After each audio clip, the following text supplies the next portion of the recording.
Ah, bom, vamos começar oficialmente nossa primeira web da disciplina Administração e Gestão Estratégica de Recursos Humanos. Me digam aí, todos vocês são de recursos humanos ou tem alguém de outro curso pagando essa disciplina? Me falem aí. Oi, Carla, Maria Dulce. Acho que a maioria é de RH, né? É, Samsung. Quem é essa pessoa que está com o nome Samsung? RH, ADM, Caliane é de ADM, Vanessa de RH. RH é ADM. Às vezes tem algumas pessoas de outros cursos de negócios. Cleanis,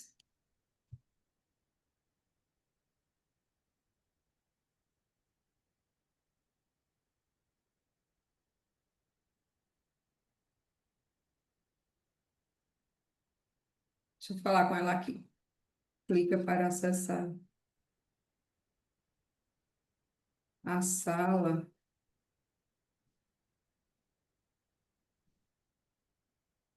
Ou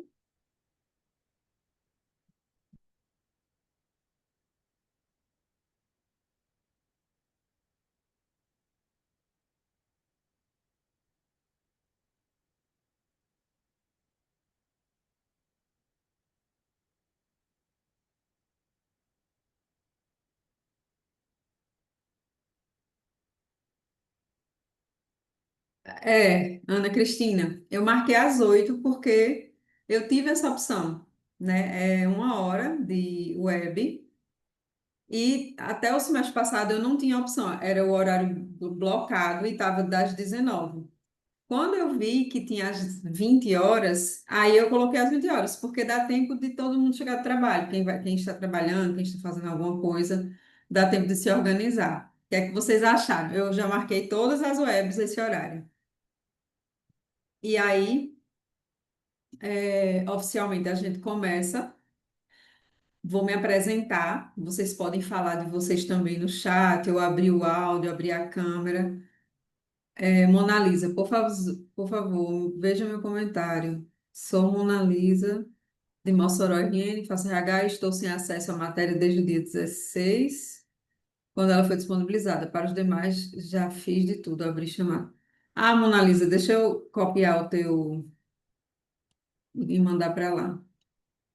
Só um momentinho. Deixa eu só copiar aqui o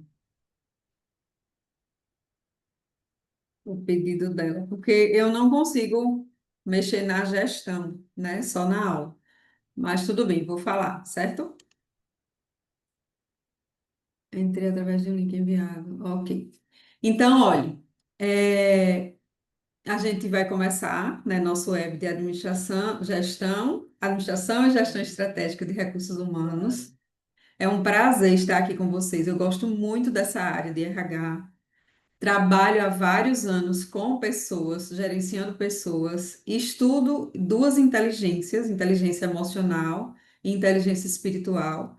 Óbvio que eu vou trazer para vocês aqui um pouco, né, do que eu estudo, não dá para trazer muito, mas vou explicar para vocês por que eu vou inserir.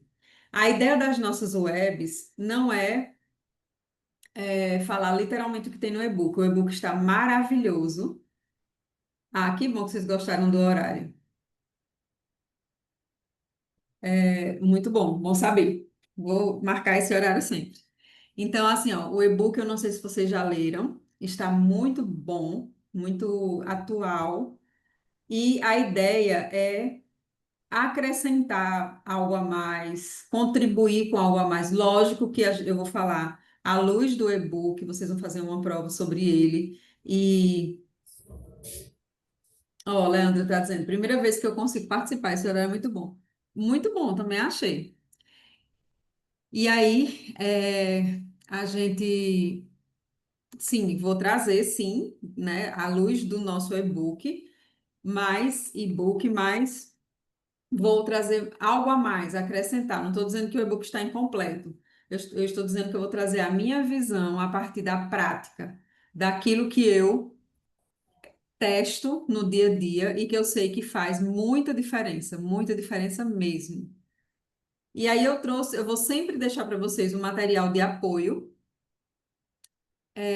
slides que vocês podem seguir, né? Mas é importante demais que vocês leiam o e-book e que tragam dúvidas. Se vocês tiverem dúvidas, se vocês tiverem contribuições, se vocês quiserem compartilhar alguma coisa, é muito bem-vindo.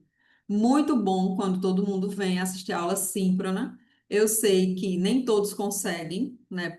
Já escolhe um curso EAD porque não consegue estar de forma síncrona, ou seja, ao mesmo tempo no ao vivo não conseguiria fazer presencial e no EAD não consegue assistir às webs de forma síncrona na hora que a gente está ministrando. Mas é por isso que a gente grava, né? Então, a ideia é essa, ser bem flexível e eu sempre vou trazer um material de apoio. A gente não tem muito tempo, né? Me perdoem se eu passar um pouco do horário, mas vai ser sempre em acordo com vocês. Thaisa está terminando o terceiro capítulo do livro. É muito bom também, eu concordo, Thaisa. Muito bem escrito, muito bem pensado, né? Deixa eu colocar aqui o material para vocês. Eu continuo vendo o chat, viu? E vocês podem falar comigo, ou abrindo o áudio, ou. Cadê, meu Deus? Bárbara. Ou pelo chat. Deixa eu colocar o chat aqui, para ficar melhor.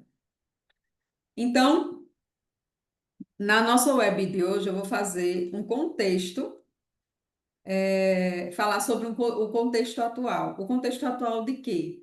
Da gestão de pessoas, né? Da gestão estratégica de pessoas.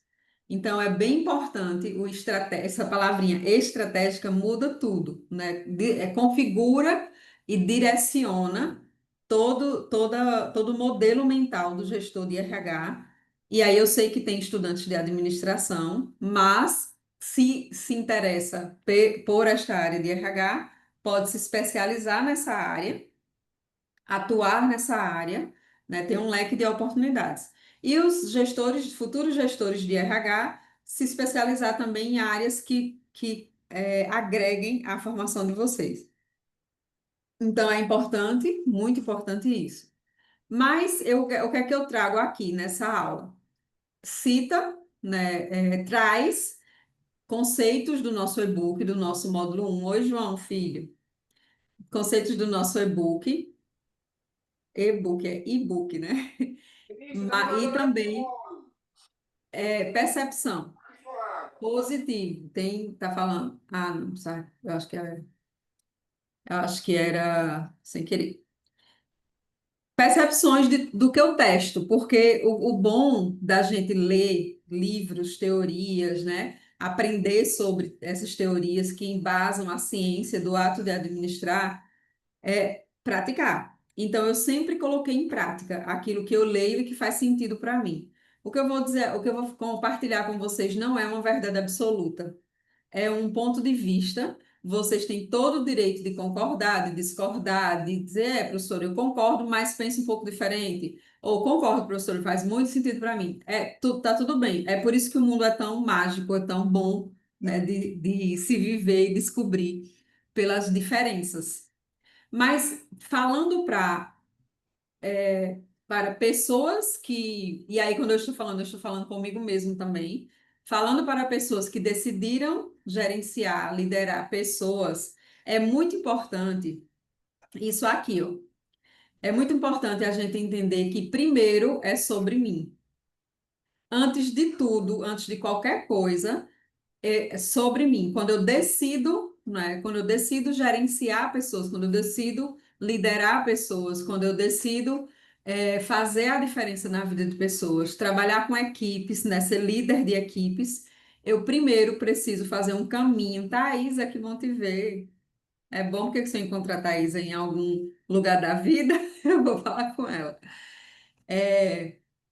Então, eu tenho que olhar para mim, é um caminho que se volta, né? É um espelho que eu coloco.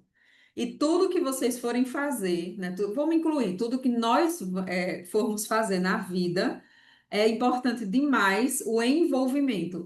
Observem esta palavra, desenvolvimento. A gente se desenvolve quando a gente se envolve, né? Então, se a gente não se envolve de forma bem consciente e como escolha, eu escolho conscientemente me envolver naquilo que eu me predisponho a fazer, aí eu me desenvolvo.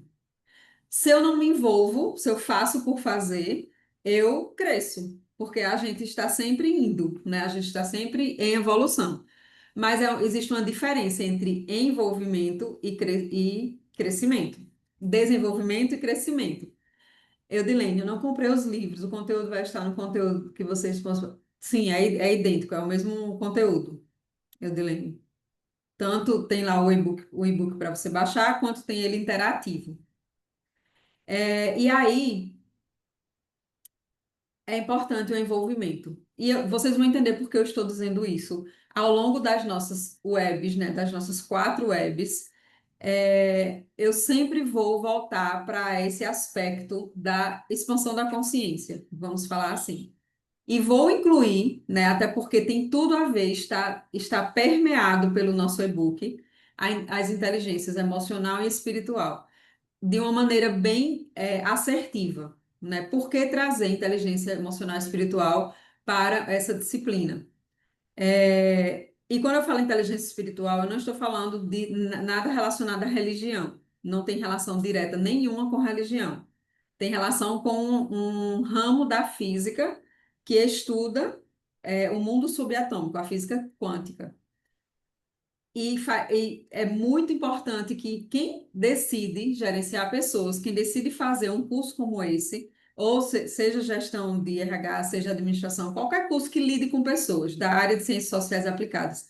E eu vou mais além, até da área de saúde, que quem interage com pessoas, e essa é a nossa essência, precisa muito tomar uma decisão de expandir a consciência.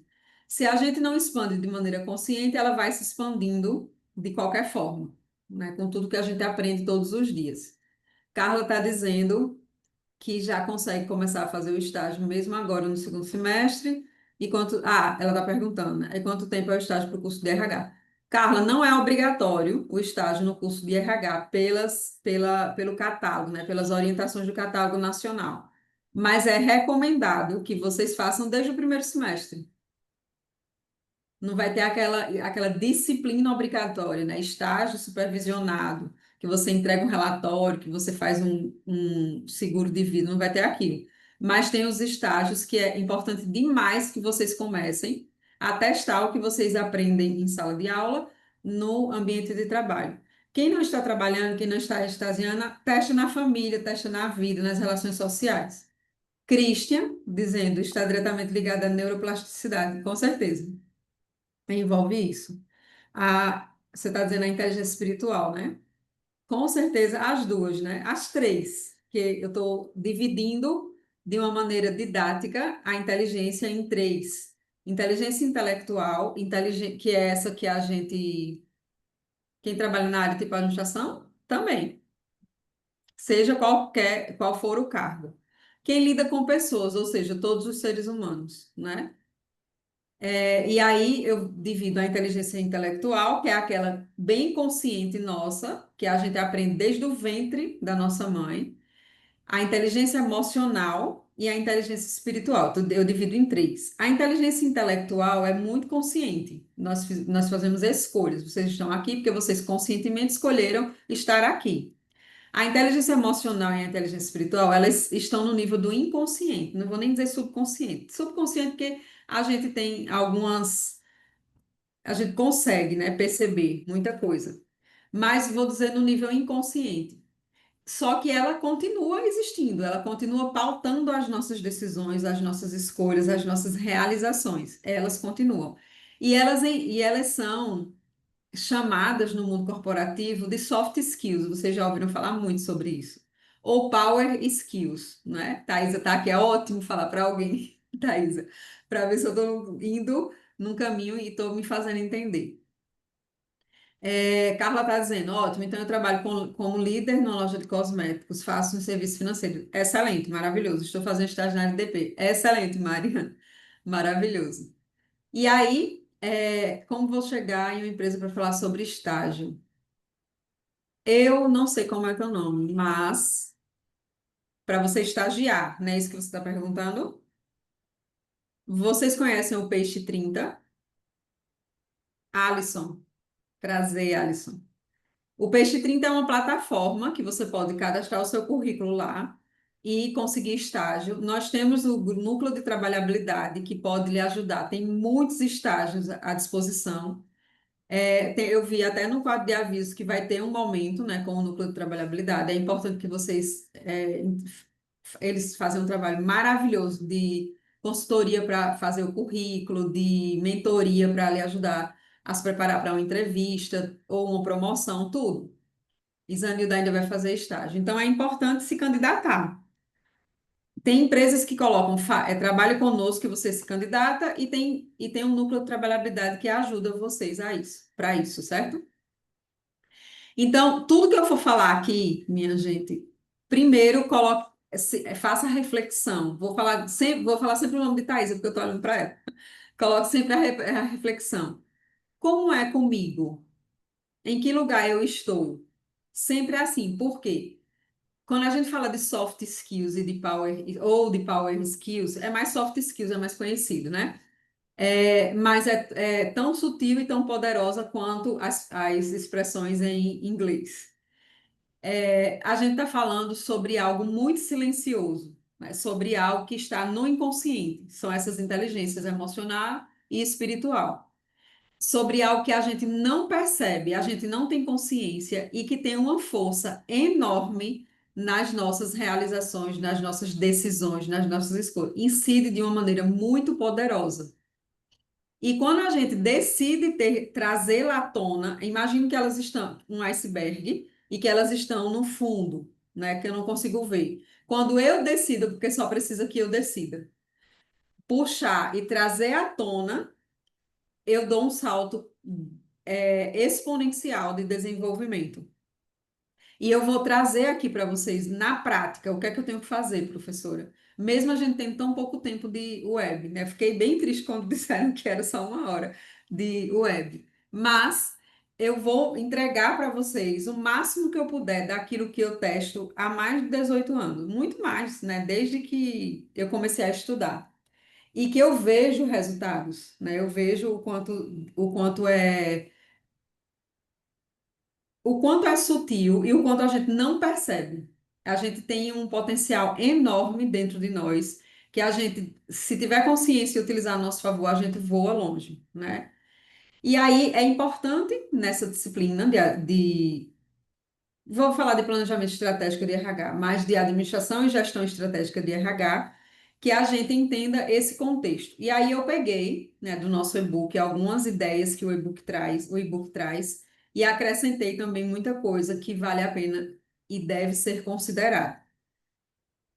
Aí, nesse contexto, eu trago primeiro uma reflexão sobre as gerações. Lógico que vocês já ouviram falar. Tudo que eu vou falar aqui, vocês já ouviram falar. Eu só vou dar um sentido conectado, né, dentro da nossa disciplina, dentro dessa dinâmica desse desafio que nos colocaram, vamos dizer assim. E aí, o que é gerações, né? Qual é a contribuição desse estudo para eu entender o contexto atual?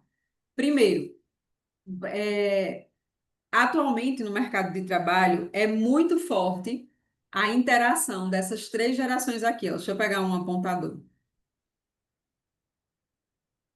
A geração Y, ou a geração X, a geração Y, ou milênio, e a geração Z. A geração alfa é uma geração que ainda está no entrando no ensino médio, ensino fundamental 2 por aí. O Baby Boomers também está nas empresas, né? Também está nas equipes. Aqui na nossa sala a gente tem todas essas gerações. E essas predominam, principalmente a milênio. Não, meu amor, tô sabendo de E nada. Ninguém me ligou. Mas deixa eu dar uma olhadinha nessa. eu entender que é importante considerar que são pessoas que entendem o mundo de maneira diferente, que percebem o mundo de maneira diferente. Depois eu vejo os comentários de vocês sobre estágio, certo? Que percebem o mundo de maneira diferente, contribui muito para que eu tenha relações interpessoais assertivas, benéficas e efetivas. Por quê? Quando eu entendo que existem essas, vou falar até a geração Z, né? Da geração Baby Boomers até a geração Z, que viram o que é que esse estudo faz? São pessoas que nasceram em determinado momento, não é obrigatório e irredutível que quem nasceu entre 1979 e 1994 seja da geração Y. Não é irredutível. Muitas vezes a forma que você foi criado ou criada, as coisas que você vivenciou, as brincadeiras que você brincou, as músicas que você escutou, toda a orientação que você teve lhe coloca numa geração X ou numa geração Z ou até numa geração Baby Boomers. Vai depender muito de tudo que você vivenciou até agora, né? De tudo que cada pessoa vivenciou até aquele momento. Porque agora, separar assim, dar um corte no ano de nascimento ajuda. Porque as pessoas que nasceram na geração X, elas brincaram brincadeiras muito diferentes das pessoas que nasceram nessa geração Z. Elas ouviram músicas muito diferentes. Elas vivenciaram coisas bem diferentes, né? E essa diferença vai criando percepção de mundo diferente e criando modelos mentais diferentes. Mas eu posso ser da geração X e me encontrar na geração Z. É muito subjetivo isso, é muito de cada um. Só que faz muita diferença no ambiente de trabalho. Eu vou deixar aqui no final dos slides para vocês uma série de reportagens que eu achei muito interessante que fala sobre cada geração. Infelizmente a gente não vai dar tempo de assistir durante as webs, mas quem tiver interesse, assista, porque quando assiste fixa você, entendo, no comportamento que você vai observar das pessoas no dia a dia, você vai entendendo, essa pessoa, ela se enquadra na geração Z. E aí você vai sabendo como se comunicar com ela, sabendo como se reportar a ela, sabendo como ela enxerga o mundo. Não literalmente, mas tendo insights, ideias, né? E por que é importante isso, professora? Porque todos nós aqui decidimos lidar com pessoas. Todos nós aqui decidimos liderar pessoas, trabalhar com pessoas, né? E quando a gente decide isso, a gente tem uma responsabilidade em relação a elas. Quanto mais eu entendo como elas funcionam, melhor líder eu vou ser. Vou ser, né? E aí a Baby Boomers, de uma maneira rápida, lógico que eu não vou ler tudo isso, eu deixei os slides com o máximo de texto possível para deixar para vocês um roteiro, mas elas foram aquela geração que foram filhos da guerra. Os soldados que voltaram da Segunda Guerra, teve um boom de bebês, por isso que chama Baby Boomers, né? E eles foram criados de uma maneira bastante tradicional, conservadora, uma geração que recebeu valores relacionados à estabilidade, segurança. Lembra da pirâmide de Maslow? Vocês também já viram? Lá na base, Thaís é que está me dizendo, viu? Lá na base da pirâmide tem as necessidades básicas, as necessidades de segurança. Então, essa geração ela aprendeu muito a manter a é, ir atrás, a se dedicar, a focar em suprir essas necessidades. Ah, professor, então é uma geração que não está nem aí para chegar no autodesenvolvimento, né, lá no topo. Não, está sim, mas valoriza muito segurança, estabilidade, valoriza muito o conservador. Estou generalizando, mas tiveram tudo isso, né? Tiveram essa criação que prima pela segurança. Por quê? Os pais mesmo que foram para as guerras, para a guerra, eles têm os valores de se manter seguro. Então, tudo está relacionado a isso. Thaisa, disse o quê? No ambiente de trabalho, essas diferenças são muito perceptíveis, Thaisa. E se a gente isso Yane concorda, né? Gabriel não está conseguindo ouvir. Se vocês puderem colocar aí no chat, tá escolhendo, eu não consigo mudar. Que ele saia, entre novamente, ative o alto-falante, que às vezes o Zoom pega o som do dispositivo, aí fica bem baixinho, você não consegue ouvir. Então, se eu não considero, eu posso criar conflitos. Eu posso investir em uma comunicação violenta, que é aquela comunicação que julga, né? Gabriel conseguiu. Ainda bem, Gabriel. Porque eu não me dou conta de que é somente uma forma diferente de ver a mesma coisa. Então, é muito perceptível e muito importante, mas aí, Thaisa, eu digo a você, nem todo mundo se liga nisso aí. Eu vou contar uma experiência para vocês. Eu trabalhava com uma equipe que tinha todas essas gerações. É muito fácil você encontrar todas essas gerações juntos num lugar só. E uma pessoa claramente da geração Baby Boomers, a gente na mesma reunião, depois dessa reunião, ela veio e disse assim: Anne, é incrível. Você viu como aquela fulana de tal, que era claramente da geração Y, né, tinha as mesmas características, fica com um fone de ouvido em um dos ouvidos, fica no tablet, era um iPad, né? Fica no tablet dele. É completamente desrespeitoso, o diretor falando e ele fazendo isso. Aí eu fiquei calada, só ouvi ela indignada, porque achava que era antiético, era desrespeitoso. Aí eu acalmei, eu disse, não, mas deixa, com o tempo ele vai aprendendo, não sei o quê, fiquei amenizando. Na outra reunião, que era uma reunião semanal, eu sentei atrás, numa cadeira atrás dessa pessoa, e fui observar. Aí comecei a conversar com ele, né? E disse assim, tá, o que é que tu tanto escuta? Aí peguei um fone de ouvido e ouvi, era música clássica, aquelas músicas instrumentais que acalmam. E o que ele escrevia no iPad era a pauta do que o diretor estava dizendo. Então, veja, ela escrevia num caderno, ele escrevia no iPad dele. É só diferença de geração. Os dois estavam fazendo a mesma coisa. E ele ouvia aquelas músicas assim, né, para acalmar, para manter provavelmente um argumento. Oi, Enói, muito bom lhe conhecer. Provavelmente uma ferramenta ou uma forma dele lidar para focar a atenção, para se acalmar, porque ele era muito ativo. Então, ele não estava desrespeitando, ele só estava respeitando o ritmo e o modo dele. E aí eu comecei a entender o quanto faz diferença quando eu entendo as gerações. Se eu fosse reclamar com ele, chamar a atenção dele porque ele estava desrespeitando, ver que comunicação violenta, né? Uma comunicação que julga. Não, eu estudava sobre isso e eu resolvi testar. Então, é importante. Porque a forma, eu falo a mesma, eu dou a mesma orientação para muitas pessoas, umas entendem de um jeito, outras entendem de outro. Então, o receptor de uma comunicação é bem diferente de mim. Então, eu tenho que pensar em para quem eu estou entregando aquela informação. E o gestor de RH, ele vai ter públicos diferenciados. Então, vai ter ou o administrador, viu? O administrador, a administradora que está aqui cursando essa disciplina, vai olhar para aquele departamento tático, que é o que é chamado de RH. Pode ser departamento de gente de gestão, gestão de pessoas, gestão de RH, o que a empresa quiser chamar. É quem cuida daqueles pilares que lida com as pessoas.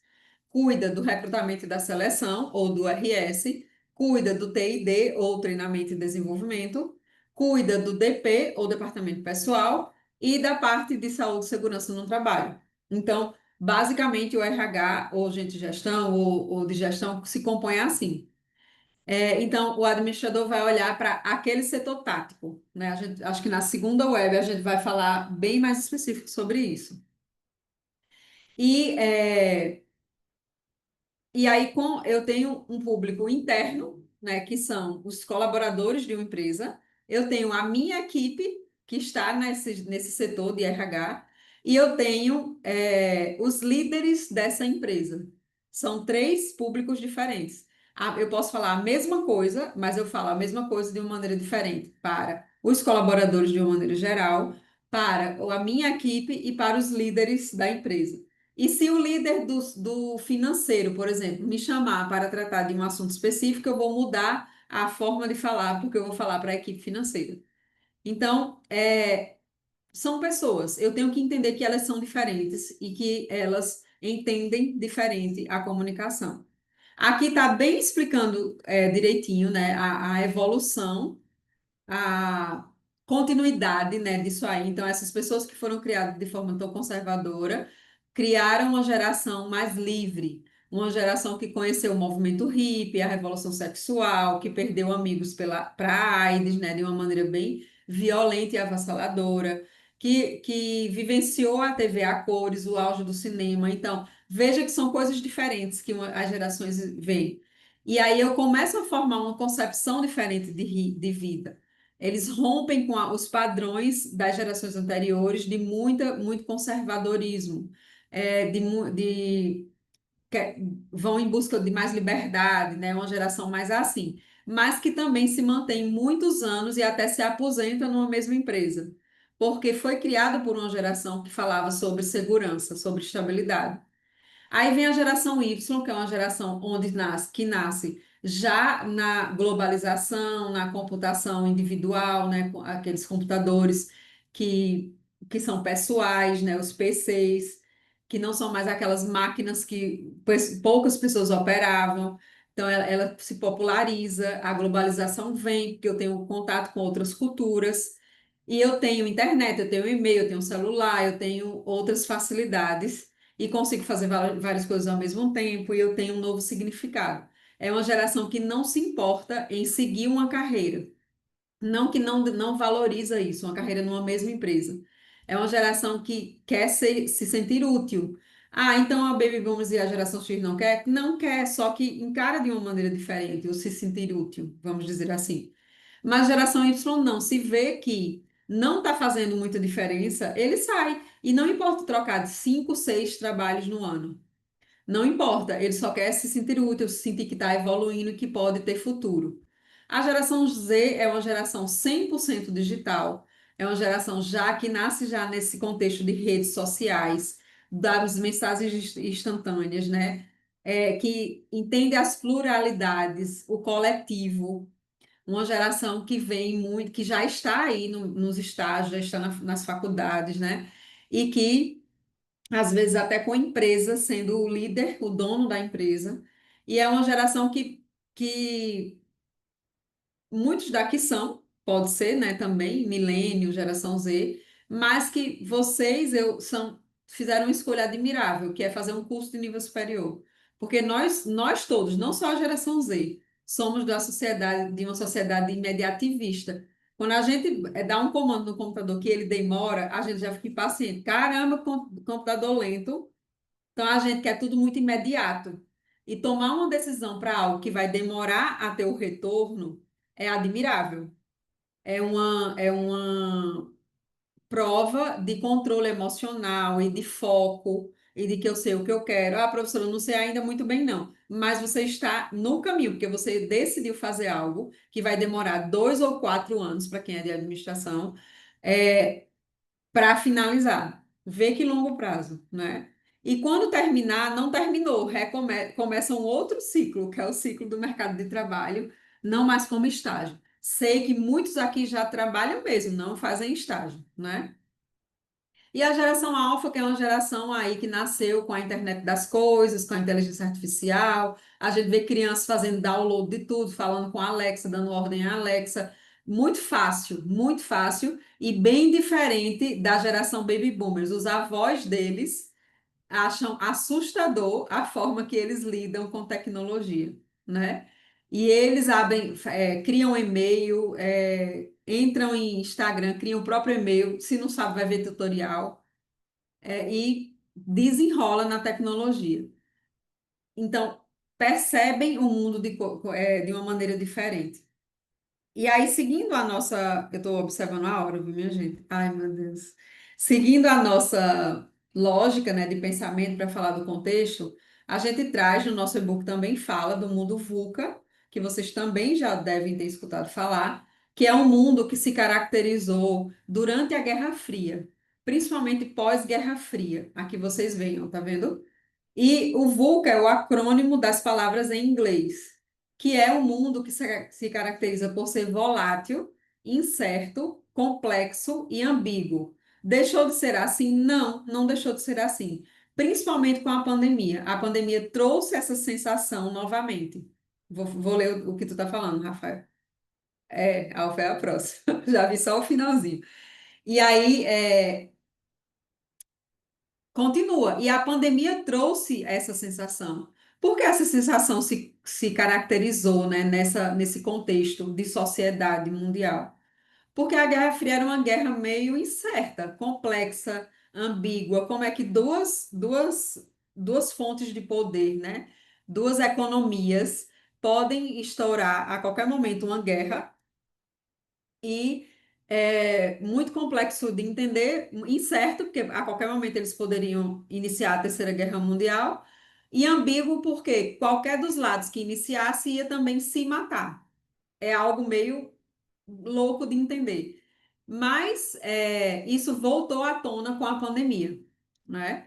E para a gente lidar, para a gente entender esse mundo VUCA que voltou com muita força por causa da pandemia, surge o mundo Bunny, que é o pós-pandemia, né? Depois de 2020, durante e pós-pandemia, que é um mundo que se caracteriza por ser frágil, relações, pessoas, né? Frágil por quê? Porque eu não sou tão poderosa, Mulher Maravilha e Super-Homem assim. Um vírus que não tem nem núcleo celular pode me matar, dizimar uma sociedade inteira. Então, a gente percebeu a fragilidade, a gente sentiu na pele a fragilidade, né? A ansiedade vem porque todo mundo fica em casa e a única coisa que eu tinha para fazer era me comunicar através das redes sociais. Imagina se não tivesse. Mas já tiveram pandemias que não tinha tudo isso que a gente teve à nossa disposição, né? A gente entendeu o quanto a gente é não linear, nós entendemos que nós não somos seres lineares, nós somos seres cíclicos. Imagina o símbolo do infinito, que é aquele oito deitado, né? Nós somos assim. Nós não somos assim. Ah, eu nasci, aí vivi a primeira infância, andando linearmente. Aí fui adolescente, fui criança, adolescente, adulto. Não somos lineares. Nós estamos sempre em ciclos, vivendo ciclos, ciclos, ciclos, ciclos, né? E esses ciclos, eles precisam não, eles iniciam e terminam. Quando eu entendo essa dinâmica, quando eu entendo que eu sou de altos e baixos, que é cíclico, né? Altos e baixos, eu consigo entender como a minha vida flui. Porque quando eu estou muito em baixa, me sentindo, não estou me valorizando muito, eu acho que ainda falta muito, não sei o quê. Eu tenho que me tocar que eu estou na fase de baixa. E aí eu agilizo essa fase, porque ela vai existir sempre para todos os seres humanos. A diferença é o que eu faço com ela. E eu aprendo, né? Eu estou no momento de baixa, eu quero aprender com esse momento de baixa, porque eu vou subir, não vou ficar sempre assim. Eu vou ter um momento de alta. E eu venho para esse momento de alta com todo o aprendizado que eu tive no momento de baixa. Isso é resiliência, que é tão importante hoje em dia, é uma das soft skills, né? E aí o ser humano entende que ele não é linear, ele é cíclico. Tudo que a gente vive na vida é um ciclo. Esse curso é um ciclo, ele vai finalizar. Um casamento é um ciclo, uma amizade é um ciclo. Ah, professor, então quer dizer que o casamento termina, o amor não era eterno. Oi, Janaílson, bom te ver. Não, é sim, pode ser eterno sim. Só que eu tenho que perceber os ciclos do meu casamento. Pode ser que eu precise finalizar um ciclo no meu casamento. Ah, professora, me divorciar? Pode ser. Mas, muitas vezes, fechar um ciclo e começar outro com a mesma pessoa. Então, eu tenho que ter essa consciência de que teve a baixa. A crise dos 7 anos, a crise, não sei, o povo só fica falando isso. Não é crise, uma fase de declínio que todo sistema tem, inclusive nós e nosso casamento. Então, nessa fase de declínio, o que é que eu vou aprender? Aí eu fecho esse ciclo e inicio outro com a mesma pessoa. E, às vezes, eu me divorcio, né? Pode ser, depende muito de cada dinâmica. Mas o fato é que eu sou linear. Eu gosto muito de uma coisa que eu li uma vez na internet, acho que vocês também já viram. É uma analogia, né? Quando a gente vai medir os nossos sinais vitais, o equipamento fica assim, né? Alto e baixo, alto e baixo, alto e baixo, pulsando, o coração pulsando, o pulso pulsando, tudo pulsando. No momento que aquele equipamento fica linear, eu já não estou nessa existência. Eu já saí daqui. Então, se eu estou vivo, eu estou com altos e baixos. Significa que eu sou ser humano. E aí eu tenho altos e baixos e tá tudo bem. É porque a gente aprende que o erro, o fracasso, o que não deu certo, só comprova minha incompetência. Não é. O erro, o fracasso, o que não deu certo, são é um preparatório para o que virá. Se eu erro muito, é um indício de que eu vou ter um acerto muito grande lá na frente. Porque todos os erros estão me ensinando. Se eu tenho fracasso, significa que eu estou sendo rascunhada para ter sucesso. Se eu pulo, né, daqui para um sucesso tremendo, eu não estou preparado para ele. Aí, ou eu adoeço, ou eu perco tudo, ou eu me afasto da família, ou eu não sei lidar. Sobe a cabeça e eu me transformo, viro uma pessoa egoísta. Por quê? Porque eu não fui preparada para aquele sucesso, ou preparado para aquele sucesso. Aí, motival de hoje tá pago. Gostei, ô Irla. Picos e vales, é isso, Rafael. Rafael, eu estava vendo que no futuro próximo o foco das empresas não vai ser esperar a formação acadêmica e sim treinar a habilidade específica dentro da empresa. Isso já está acontecendo. Professora, a senhora acha que as empresas já estão se adaptando à geração alfa? Elas têm que se adaptar, Rafael. Elas precisam se adaptar, né? E a formação acadêmica, independente de como ela seja, ela é base, ela é básico. Eu não posso pular ela, porque o que vocês estão fazendo, vocês estão se colocando para viver experiências que vocês não vão ver em canto nenhum, não vai aprender com a vida, né? Eu preciso vivenciar essa experiência. E as empresas, elas estão se preparando, esse futuro já chegou, para trabalhar as soft skills. Só que soft skills, ninguém trabalha por ninguém. A gente vai falar aqui sobre soft skills, vai falar sobre inteligência emocional, vai falar sobre muitas soft skills. Mas porque eu estou falando de gestão estratégica de pessoas, e eu vou dar a lógica disso aí, né? Mas eu não posso fazer nem por minha filha, que está lá no quarto dormindo. E ela é da geração alfa, né? Ela está lá dormindo no quarto. Eu não posso fazer nem por ela. Eu posso ser exemplo para que ela siga. Mas eu não posso fazer por ninguém. E como líder de pessoas, eu tenho que fazer primeiro comigo. Uma das soft skills é a integridade, né? A gente vai falar um pouco sobre ela. E aí as empresas elas instigam e estimulam, mas não tem como eu pegar toda a minha equipe e colocar para fazer um treinamento sobre inteligência emocional. Tem como eu fazer isso, eu faço, mas não vai ter muito retorno. Os líderes que precisam ser exemplo, inspirar. Quando a gente faz uma respiração profunda, a gente inspira, a gente faz assim, ó. Então, a gente está pegando do ambiente o ar que está no ambiente, né? E levando para dentro. Inspiração é isso. Líder inspirador é aquela pessoa que só a presença dela inspira as outras pessoas a quererem ser melhor. Caramba, professora, como é que eu me torno um líder assim? Sendo o primeiro, expandindo o primeiro, trabalhando primeiro a minha resiliência, decidindo primeiro desenvolver, lembre que desenvolvimento é diferente de crescimento, a minha inteligência emocional e a minha inteligência espiritual, porque elas, sem ela, as outras duas inteligências, elas ficam andando desgovernados, porque a inteligência espiritual traz o nosso propósito, não é? Deixa eu ver mais o que é que vocês estão colocando aqui. Cadê? Poliana, muito obrigada pelo elogio. É a primeira vez que consegui assistir a aula, estou amando. Que coisa boa, Fernanda. Verdade, professora. Uau, verdade. Se a gente não estiver bem, o resto não vai. Vai não, porque, Suiane, se a gente não estiver bem, a gente vai perceber tudo não bem. Tudo depende de como eu estou, não é? O exemplo é o melhor estilo de liderança. Com certeza, tá? Eu posso falar, eu posso ter o dom da oratória, eu posso ser super inteligente, mas o que eu falo é escutado e entendido. Só que o que eu faço é que ensina. Então não adianta eu dizer assim, olha, vamos fazer um treinamento sobre comunicação não violenta. Aí eu falo sobre comunicação não violenta, nanana, e eu tenho uma comunicação não violenta. E eu pego e digo assim, Thaisa, você é um irresponsável, porque já faz 3 dias que você chega atrasado. Vê que violência. A comunicação não violenta é a comunicação que faz juízo de valor, que é adjetiva, que critica. Vê a diferença. Thaisa, você é um irresponsável. Fazem 3 dias que você chega atrasado. Eu acho que estou dando exemplo porque eu estou dizendo porque eu estou chamando ela de responsável. Mas eu só estou sendo violenta e ela nem escutou o resto. Diferente de eu dizer assim, Thaisa, tem alguma coisa acontecendo? Eu observei que você vem chegando atrasada e nessa semana já é o terceiro dia. Posso ajudar em alguma coisa? Vê como ela vai se abrir para falar comigo.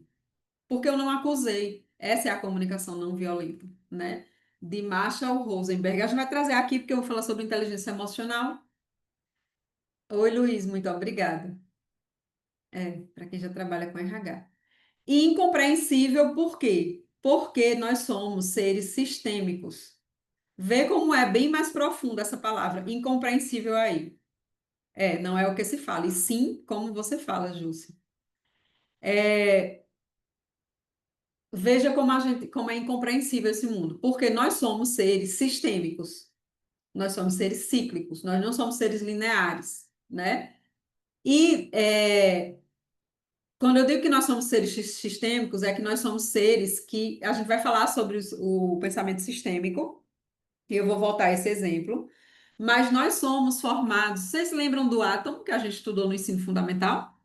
O átomo que a gente. Muitos aprenderam que é indivisível, é a menor porção de uma matéria, mas é divisível sim e não acaba ali, né? E aí a gente é formado por átomo. A gente aprendeu isso, todo mundo lembra, não é? Tô olhando para a Janaílson e Thaisa. Se eles disserem que sim, aí eu vou e continuo. Então, a gente é formado por átomo. São 7 octilhões de átomos que formam o ser humano, em média. Alguém um dia foi contar. Em média, né? E esses átomos, eles se reúnem para formar moléculas, para formar células, para formar tecidos, para formar órgãos. E esses átomos, eles têm um comportamento, principalmente dentro do núcleo do átomo, que é divisível, extremamente diferente daquele comportamento do mundo macro que a gente conhece. É um comportamento previsível, imprevisível, probabilístico. Não é o comportamento que a gente estuda com as leis de Newton, determinístico. Eu consigo determinar a velocidade e a posição de uma partícula. E a gente descobre que a gente, em essência, é completamente probabilístico. Isso surta a cabeça dos cientistas. E, por ser probabilístico, eu sou incompreensível, porque tudo pode acontecer. Quem vai determinar de fato o que é que acontece? A professora, Deus, não, é você. Você. Tudo é escolha sua. Só sua, não é da sua mãe, não é do governo, não é do chefe, não é de ninguém. É só sua, do seu pai, não é de ninguém. Tudo, literalmente tudo. E a inteligência espiritual, quando eu resolvo desenvolver ela, ela prova isso, não é? Emanuel, professora, a senhora falando todas essas coisas me faz lembrar da minha última experiência profissional como supervisor. A comunicação clara, não agressiva e exemplo dado por quem sinaliza faz total diferença. Faz total diferença. E empresas como a Coca-Cola já fizeram testes sobre isso. Com inteligência emocional, não foi nem com espiritual. O que é que eu vejo hoje em dia nas empresas como profissional que estuda isso? As empresas elas não conseguem dizer assim, Anne, vem falar aqui, vem fazer um treinamento sobre inteligência espiritual.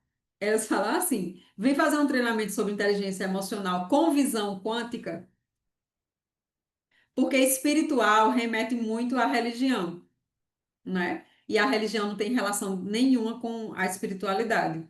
Como assim, professor? Não tem nenhuma. A religião só tem relação com a espiritualidade se a religião que você professa lhe ensina a ser grato ou grata.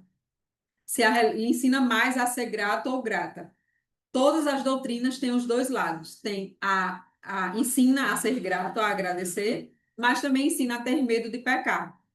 Só que qual é o foco que você dá? Qual é o foco que você aprende? O medo de pecar? Então vai lhe deixar muito distante da espiritualidade. porque isso tem a ver com frequência vibracional. Eu não falei que a gente era composto de átomo. Os átomos, eles vibram, eles têm um elétron, que é energia, né? O elétron, quando pula na sétima camada, olha eu voltando para as aulas de química do oitavo ano, sétimo ano. Os átomos, né, quando eles pulam da sétima camada, eles viram luz. E eles pulam das camadas, né, por causa de um input de energia, de algo. Essa aula, isso que a gente está conversando aqui, é um input de energia. Vai fazer você vibrar mais alto, porque a gente não está falando nada de desgraça, a gente está falando de coisa boa, né? E aí, dá um input de energia e todo o seu corpo vai vibrar mais alto, porque o átomo vibra. Eu comecei a gostar de química, Rafael, depois de velha, viu? Na escola eu não gostava, não. Tassiano, ó, todas as empresas e repartições públicas deveriam incentivar suas equipes a realizarem capacitação em comunicação não violenta. Concordo. Inteligência emocional, concordo. E comunicação e oratória, concordo. Isso é soft skills, não é, Tassiano? E aí, entendeu que vibra? O medo, ele vai, é um input de energia que é densa, deixa todas as suas células vibrando baixo. E a espiritualidade, Deus, o universo, o que você quiser chamar, é alto demais. Para quem já leu a Bíblia, para quem lê a Bíblia, quem já ouviu, ninguém conseguia ver Deus. Quem visse, literalmente, era dizimado. Por quê? É uma fonte de energia. É uma fonte de energia muito forte que o ser humano não é capaz de suportar. Para eu me aproximar dessa energia tão alta, eu tenho que vibrar muito coerente. Quanto mais eu vibro muito coerente, mais próximo eu estou. Se eu vibro baixo, mais distante eu estou. Então não quer dizer que Deus não olha para mim, quer dizer que eu estou escolhendo estar bem distante dele, porque eu estou cativando o medo. É por aí, entendeu? E aí, professora, e como é vibrar alto? Gratidão, amor, razão são emoções que vibram alto, né? E aí, incompreensível por isso, porque é probabilístico. E eu não compreendo algo que tudo pode acontecer. E infinitas possibilidades de acontecer. E isso assusta demais os cientistas. Nem todos os físicos gostam de física quântica porque ele é assustador. Quanto mais ele tenta refutar, mais ele descobre coisas novas. A gente vai falar só um pouquinho sobre isso, porque não dá muito tempo. Inclusive, eu já estou no meu tempo. E, caramba, minha gente, só vou pedir mais 10 minutinhos, viu? Para vocês, para a gente fechar esse raciocínio do contexto atual. Então, entenderam gerações, mundo VUCA, as diferenças, um mundo muito frágil, ansioso, não linear, incompreensível. E eu quero dizer a vocês como lidar com isso. Aí eu trago uma contribuição de Marcelo Pimenta. Oh, meu Deus! Que ele diz assim, ó, como lidar com o mundo bunny, né? Para lidar com a fragilidade, requer resiliência e propósito. Onde é que está o propósito? Na inteligência espiritual. Professora, mas eu nunca escutei falar disso, não, eu deixo isso a cargo da religião. Não deixe. Se a sua religião professa medo de pecar, os 10 mandamentos, tenha medo de pecar, siga regras, não sei o quê, não sei o quê, ela tem na doutrina dela a gratidão também. Então, ressignifique a sua religião. Estou dizendo que você deixe mudo de religião. Todas vão ter esses lados, né? Ressignifique a forma que você olha para a sua religião e vá pendular, pender mais para o lado da gratidão. Gratidão, gratidão e gratidão, não é? O propósito é isso, né? Quem eu sou? O que é que eu vim fazer nesse mundo? Quem eu sou? Eu sou Thaís, eu sou Janaílson, eu faço RH, eu vou dizendo coisas bem que todo mundo vê. Eu sou filha de fulano de ciclano, eu gosto disso, eu gosto daquilo, eu moro não sei aonde, né? Não, eu sou Anne, eu estudo inteligências, eu trabalho no grupo C, eu no EAD, né, do grupo C. Eu sou filha de Helena e Rivaldo, eu tenho uma filha, Maria Clara, meu marido é Matheus. Vê, coisas que vocês. Agora, quem é você? Na segunda pergunta, eu já tenho que dizer coisas mais subjetivas. Na terceira, e eu vou aprofundando. Quanto mais eu pergunto, sabe qual é a resposta que você vai chegar no final? Eu sou energia. Porque a essência da gente é que a gente é energia. E como toda energia, a gente tem frequência e vibração. Lembram do segredo? que fez bem muito sucesso, a lei da atração. Ah, coloque umas fotos de carro de dólar na parede do seu quarto que você vai atrair tudo para você. Ela só não contou o segredo inteiro, né? A lei da atração é uma sub-lei da lei da vibração. Como é que você está vibrando? Você está vibrando semelhante àquilo tudo que você colou no teto do seu quarto? Então, o quanto eu vibro e eu ressoo e atraio mais daquilo. Eu vou deixar para falar mais sobre isso quando a gente for falar de inteligência espiritual, talvez na quarta web da gente, na última web. Aí, a ansiedade, por que a fragilidade requer resiliência e propósito? Porque na minha fragilidade, nos meus momentos de baixa, eu volto melhor. Rafael, Bob Proctor, que faleceu o ano passado, infelizmente, deixou um legado brilhante para a gente sobre isso. A pergunta de US$ 1 trilhão, quem é você? E aí, eita, passei direto. E aí que eu vou ver o chat de vocês. As datas já estão disponíveis na disciplina. Tá tudo na web aula. Nós teremos mais na semana que vem. E aí, a resiliência é quando eu sei que eu vou ser frágil em alguns momentos e eu vou sair mais fortalecida daqueles momentos de fragilidade. Tá tudo bem, todo mundo é assim. Todo mundo é assim. E o propósito me ajuda a me manter forte e sair mais rápido desse momento de baixa. A ansiedade pede por empatia e clareza. Ansiedade, eu entendo ansiedade como assim, eu aprendi uma vez com uma professora da área de psicologia. Ansiedade é quando eu estou num tempo que não existe. Ou eu estou no passado, no se, se eu tivesse feito aquilo, se eu tivesse dito aquilo, se eu tivesse, se, é um tempo que não existe. Ou eu estou no futuro, quando eu me formar, quando eu comprar minha casa, quando, não existe também. Aí o meu corpo faz o quê? Ele entra em curto e diz assim: caramba, é algo que eu não posso realizar para ela ou para ele. Aí starta o hormônio do estresse, porque o hormônio do estresse é o hormônio da defesa. Então eu fico ansiosa. Aí eu fico com dor no estômago, eu fico com taquicardia, eu fico com as mãos suando, eu fico com tudo, né? Não consigo dormir. Olha, Alisson está querendo. Quem é de Juazeiro do Norte? Minha gente, pelo amor de Deus, digam quem é conterrâneo dele. Eu não sou, Alisson, eu estou em Natal. Então, eu tenho que parar de viver em momentos que não existem. A ansiedade é terrível. Eu tenho que parar. É desesperador a ansiedade, porque é silencioso, ele deixa sufocada. Para de estar em momentos que não existem e fica no presente, que é o momento que você tem, né? Às vezes a gente consegue resolver picos de ansiedade sozinho, às vezes a gente tem que ter ajuda. Turva a clareza dos fatos, com certeza, Manuel. Porque eu estou em tempos que não existem. Eu dou um comando completamente incoerente para o meu cérebro. A gente vai falar isso quando a gente for falar de Joe Dispenza. E aí ela pede por empatia até de se colocar no meu lugar. Imagine que você está aqui, ó, nesse ambiente, e você sai e fica se vendo. Eu sou Thaisa e eu estou me vendo. Caramba, é difícil esse lugar, viu? Como é que ela tá angustiada porque ela se arrepende de não ter dito isso dos sis da vida? Ou como é que ela está angustiada porque ela está esperando o quando vem, mas o quando só vem dependendo do que eu faço aqui. Então, o poder do agora, né? Professora, a senhora está em Natal RN? Sim, Caliane, estou no Natal RN. Eu fugi de Recife e vim morar aqui. Eu morava em Pernambuco, pelo sotaque, vocês devem perceber.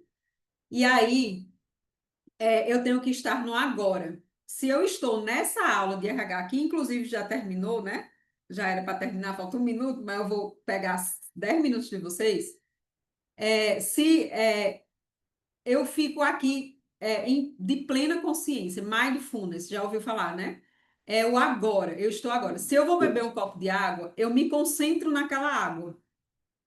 Eu fecho os olhos, faça esse exercício, todo dia um pouquinho com uma coisa, você vai acostumando seu corpo. Aí eu vou tomar um copo de água, professor, um copo de água, eu nem lembro se eu tomei hoje. Vá conscientemente, deixe sua consciência naquele ato de tomar um copo de água. Aí você fecha os olhos e imagine aquela água entrando e hidratando todos os seus órgãos. Pronto, aí depois volta para outra coisa. Desde que você esteja focada naquele momento. Aquela água, ela vai ser benta, ela vai curar o seu corpo, porque como todo sistema, nós temos a capacidade de se autocurar. Só que a gente não aprende isso, não é?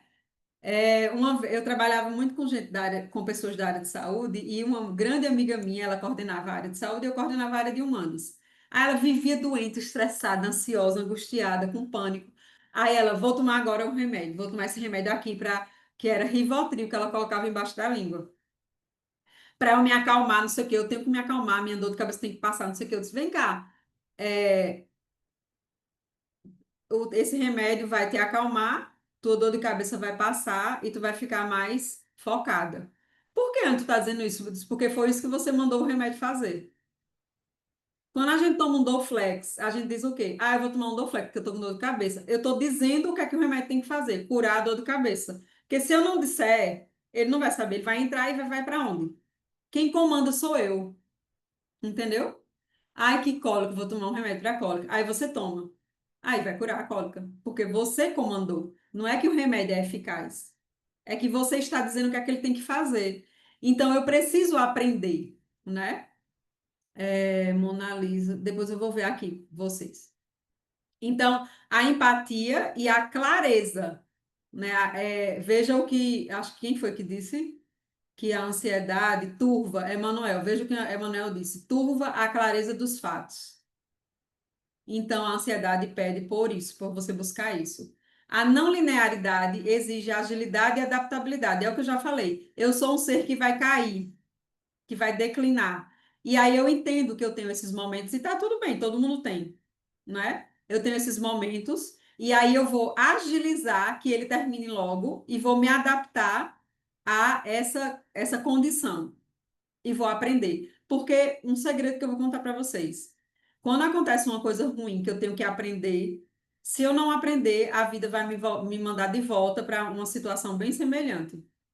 Então, quando acontece uma coisa ruim comigo, eu tenho que pensar assim: para que isso aconteceu? Não é por quê. Ai, por que vida cruel? Por que acontece comigo? Só acontece comigo. Para que aconteceu comigo? Para eu aprender o quê? Aprenda nesse momento, porque senão vai acontecer de novo, e de novo, e de novo, até você aprender, não é? É assim, existem 7 leis universais que incidem na nossa vida, a gente conhecendo elas ou não. Elas estão lá. Quando eu conheço, eu uso ao meu favor. Quando eu não conheço, eu sofro, não é? E, finalmente, a incompreensibilidade demanda comunicação, aquela não violenta que a gente está falando, e intuição, aquela vozinha que eu chamo de intuição. Ah, professora, quando eu escuto é batata, viu? Quando eu escuto minha intuição é batata. Escute sempre, ela tá lá sempre falando, só que a mente da gente é tão barulhenta que a gente não escuta ela. Ela tá aqui, ó. Energeticamente ela tá aqui, ó, nesse meio aqui. Esse meio aqui tem muito mais energia e vibração do que aqui. Só que a gente aprende a tomar a decisão aqui, né? A gente tem que tomar aqui, ó, no coração e trazer para a razão. Então, escute sua intuição. Minha intuição me diz. Eu fui convidada para lecionar uma disciplina numa pós.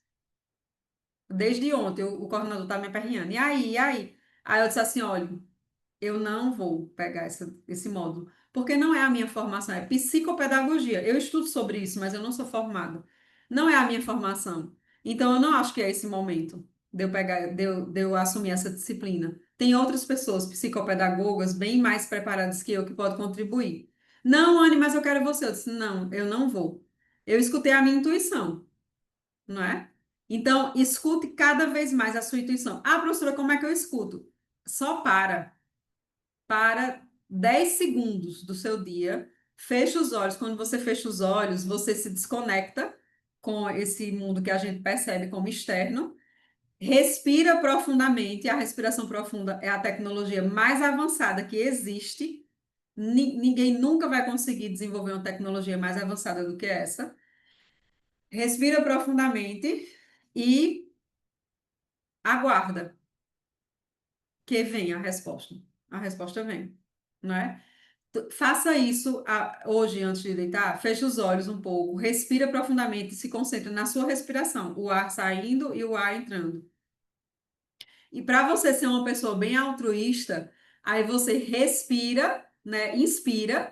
Contando, inspira contando até 4 segundos, demora um pouquinho e expira contando até 8. Eu não entendia por que isso, as pessoas diziam isso, as pessoas espiritualizadas diziam isso. Mas sabe por que é? É porque eu estou inspirando o que o mundo está me dando e eu estou devolvendo mais do que eu peguei. Vê que coisa linda, quase que eu choro quando eu vi isso. Porque eu estou doando muito mais do que eu recebi. A respiração dá esse recado para o universo. Se eu estou doando mais do que eu recebi, eu vou receber muito mais. Pô, professora, na respiração, eu disse, na respiração. E aí eu vou dizer uma coisa para vocês. Depois dessas webs, eu faço questão, não é um caminho sem volta. Você vai ter muito mais responsabilidade. As informações que eu vou passar para vocês aqui vai lhe dar muito poder, mas também muita responsabilidade, porque você vai ver que você é responsável por tudo. E da mesma maneira que você entrega, vai voltar para você. Então, o que é que eu estou entregando? Eu estou entregando comprometimento, eu estou entregando respeito, eu estou entregando responsabilidade, eu estou entregando o quê?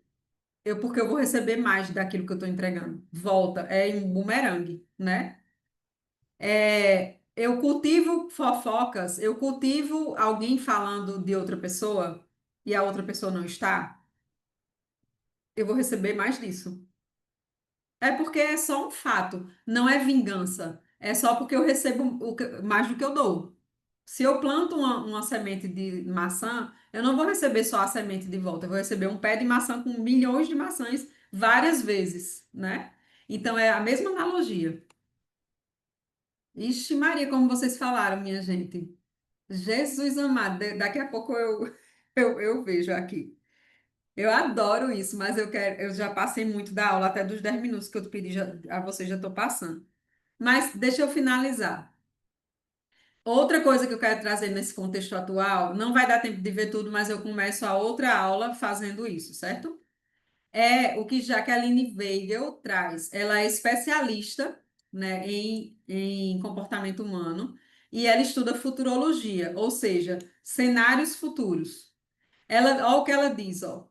As habilidades de qualquer ser humano no mercado de trabalho ou em qualquer área é ter flexibilidade para lidar com frustrações e fragilidades. É dizendo a mesma coisa, outra pessoa dizendo a mesma coisa, né? Frustrações. Eu me frustro por responsabilidade de quem? De quem me frustrou, professora? Não. Fui eu que gerei expectativa.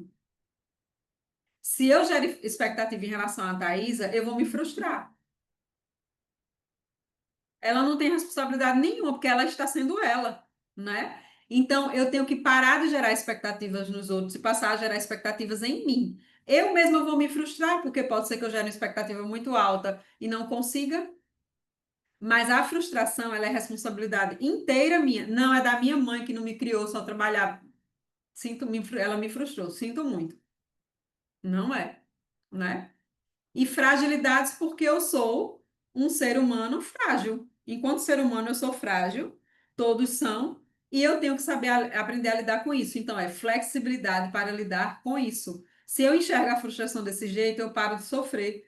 Porque Thaisa não está sendo assim comigo porque ela não gosta de mim. Ela está sendo assim comigo porque eu estou percebendo ela assim, não é?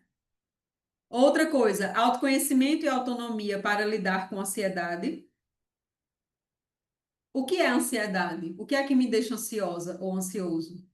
Quais são os gatilhos? Se eu não consigo sozinho, eu procuro uma terapia. Todo mundo devia fazer terapia, assim como vai no dentista. Não é fazer terapia só porque está ruim. Fazer terapia no bom também, no momento de alta, para eu aproveitar cada vez mais e mantê-lo mais tempo do que o momento de baixa, não é? E quando eu expando o meu autoconhecimento e quando eu tenho mais autonomia para questionar, ué, por que eu tô assim? Por que essa angústia? Não tem por que eu estar angustiada. Eu acordei hoje, eu estou trabalhando, eu posso andar, eu posso falar, eu posso isso, eu pego tudo que eu posso fazer e eu questiono. Quando eu questiono um sentimento ruim, ele perde força. Uma emoção ruim, ela perde a força. né? Outra, raciocínio lógico para lidar com o mundo não linear e incompreensível. Eu usar a lógica, né? É não linear porque é cíclico, é sistêmico. É incompreensível porque eu sou probabilístico. Eu não sou determinístico. Então, eu uso raciocínio lógico e eu fui estudar a física, né? Senso de coletividade em um mundo coletivo e plural. É a ideia da responsabilidade.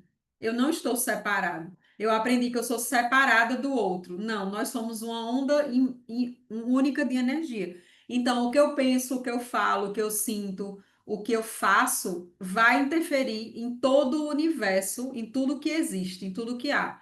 Só que vai interferir diretamente nas pessoas que eu convivo. Então, eu sou responsável por tudo que eu penso, que eu falo, que eu faço e que eu digo, e que eu escolho, não é? Não vai atingir só a mim. E aí ela fala, a transformação engloba não apenas as tecnologias, mas também a forma como nos relacionamos. É mais isso, é mais sobre isso, né? Aprendemos, trabalhamos e interagimos com o planeta. Precisamos priorizar as competências para a cidadania ou estaremos fora da construção desse novo mundo. Não tem como viver nesse mundo se eu não entender a pluralidade e a coletividade. Aí outra coisa que influencia também é a quarta revolução industrial, que já tem a quinta.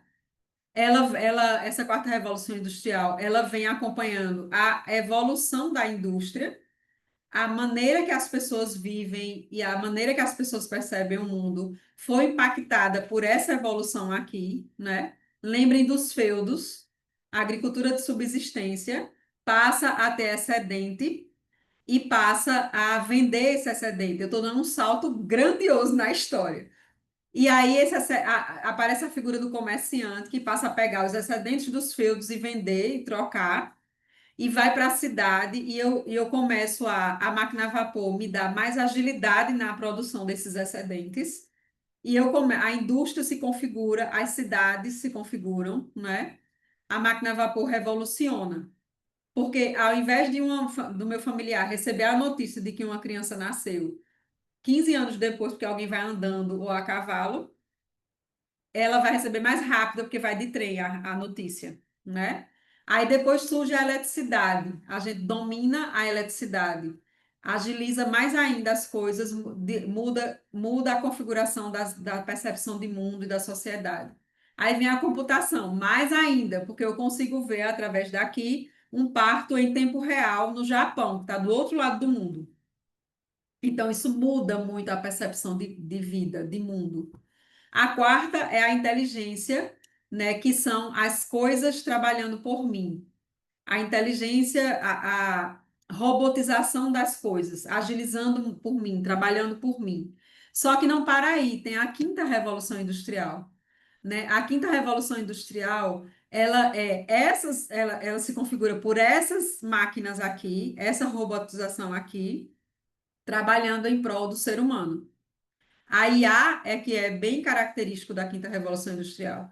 Então, se você abrir agora o Google, o Gemini, o ChatGPT, DeepSeek, qualquer inteligência artificial que surge em números todo dia, e você disser assim, eu quero que você faça meu currículo.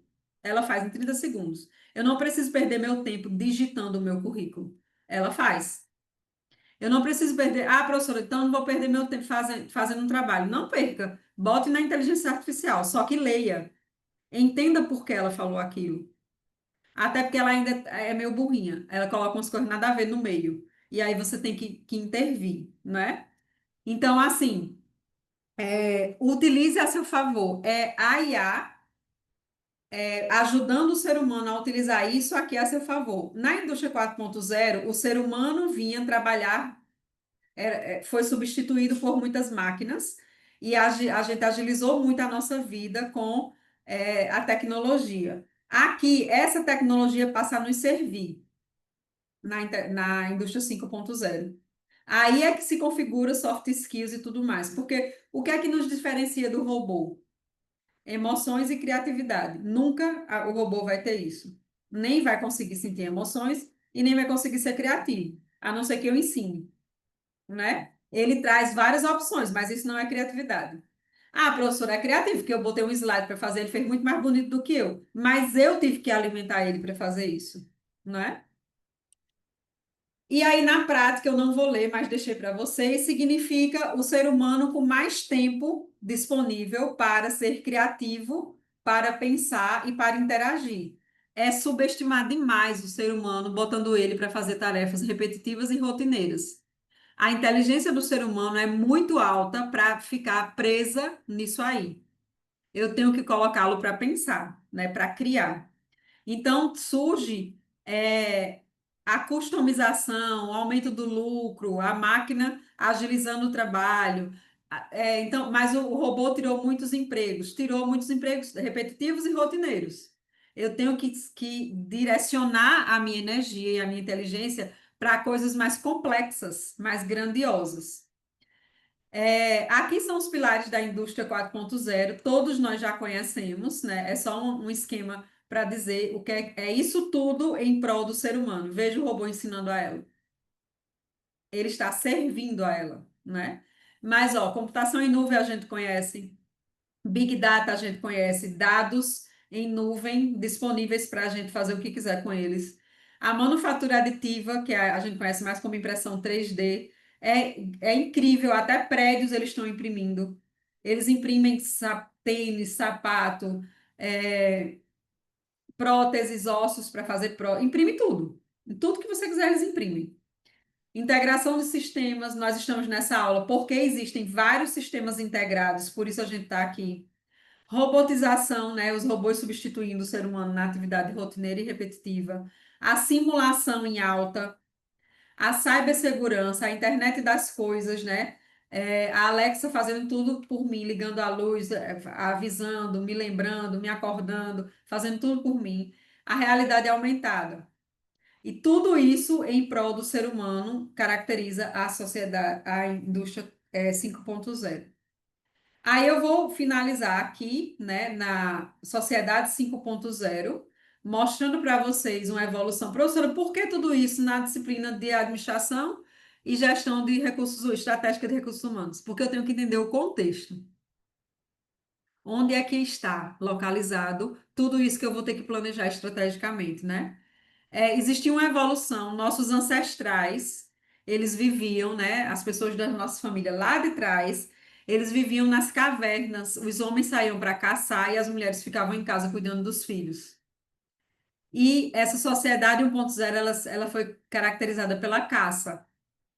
Só que com o tempo, as mulheres que ficavam em casa começaram a plantar. E aí a gente passou de ser nômade e passou a nos consolidar em um lugar só, porque a agricultura permitia. Aqui não. Quando acabava o que comeu, tinha que mudar de lugar. Aqui a agricultura começou a permitir. Vai mudando a forma de ver o mundo, a forma de se relacionar. Aí a sociedade 3.0 é a indústria, né? Quando surge aquela evolução da Revolução Industrial, que muda a forma da gente pensar, da gente viver. Essa sociedade 3.0 e tudo que aconteceu nela influencia muito ainda hoje, muita coisa que a gente vive, como a ciência, como o ato de aprender, as escolas, está mudando, né? Está incluindo muito o que a sociedade 4.0 traz, mas ainda tem uma coisa, tem algo muito forte na legislação que regula as escolas e todo esse ensino formal. E a sociedade 5.0 é aquela sociedade super inteligente, quando as máquinas servem para a humanidade. A gente vive hoje uma era de uma mudança de era. A gente nunca viveu aliás, a gente sempre viveu uma era de mudanças, porque a gente está mudando o tempo inteiro. Nós somos cíclicos, né? Mas uma mudança de era se configurou há alguns anos. A gente vivia uma era do ter. Infelizmente, essa era do ter deixou consequências muito drásticas para a gente, porque eu precisava ter para ser. E para ter, eu desrespeitei o meio ambiente, eu desrespeitei as pessoas, eu puxei tapete de muita gente para poder eu ser, porque se eu tivesse, eu era respeitado, eu era, né? Só que chegou no limite e a gente teve que virar a chave. Aí, há alguns anos, a gente está nessa mudança de era, da era do ter para o ser, né? E eu tenho que ser primeiro. Quando eu sou, eu tenho. E vou falar o que se configura os pensamentos, né? O pensamento industrial, que ainda permeia muito tudo que a gente vive, é um pensamento linear. Imagina a indústria, chão de fábrica e esteira de produção. A gente ainda vive muito hierarquia, né? O chão de fábrica, supervisor, gerente, diretor, dono, hierarquia em tudo, segmentação, partes, até o nosso curso, ó, são disciplinas partidas, é um módulo com várias disciplinas e dá a ideia de partida, né? As partes, as disciplinas do módulo A, as disciplinas do módulo B. Então, mas eu não sou linear, eu sou cíclico, né? É repetitivo, quanto mais repete, o pensamento industrial traz isso, quanto mais repete, mais hábil fica e mais lucro eu tenho. Ah, professora, então eu tenho que excluir o pensamento industrial? Não, ele dá conta de uma parte, ele faz parte. E o pensamento sistêmico inclui todo mundo, não exclui nada, né? Segmentado, tem uma rígida departamentalização, especialistas agrupados, e previsível, da entrada da matéria-prima à entrega. Determinista. É um pensamento muito respaldado pelos iluministas, pelo racionalismo, por aqueles movimentos da Revolução Industrial. O pensamento digital, que esse a gente vive e a gente se conecta mais com ele, porque ele é muito, muito coerente com a nossa essência. É um pensamento não linear, as coisas se misturam e se recombinam. É o símbolo do infinito, vai se misturando, inicia, começa, cíclico sempre, infinitamente. Multidisciplinar, capacidade de realizar várias atividades diferentes. Vai escutando isso e imaginando a empresa, o RH, a sua vida, várias coisas eu faço, eu tenho que pensar em várias coisas, né? Na disciplina de planejamento e gestão de carreiras, que às vezes eu pego também, eu falo sobre isso, as várias áreas da vida que, que eu tenho que prestar atenção. Se eu prestar atenção só na área financeira, eu vou ficar super rica e não vou ter amigos, não vou ter família, vou estar doente.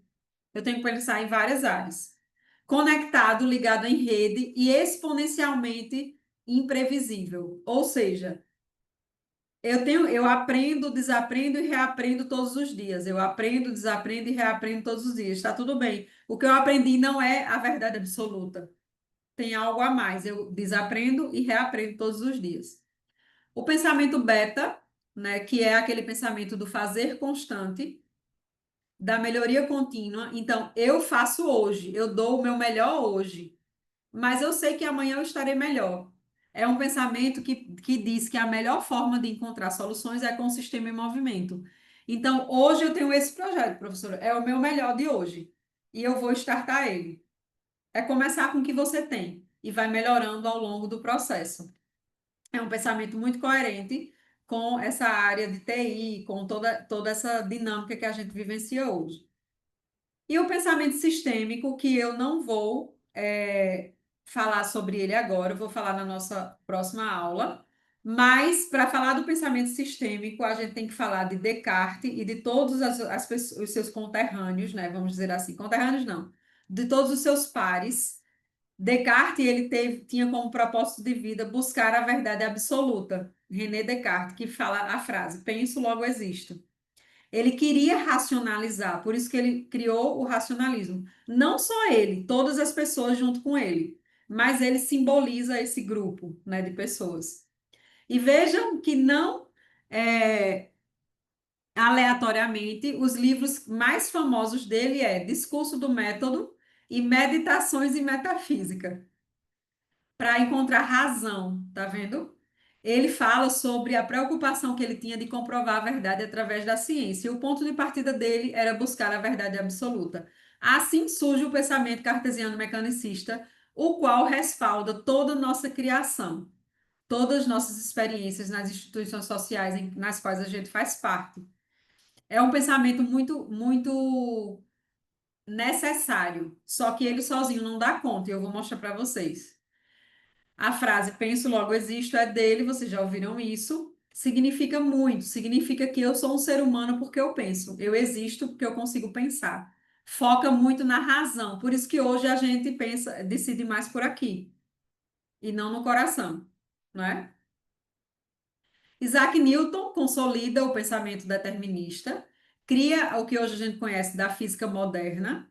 A gente estuda gravidade, a gente estuda as leis da inércia, a aceleração, a gente estuda tudo isso, e elas precisam ser respeitadas. Ninguém vai pular de um prédio.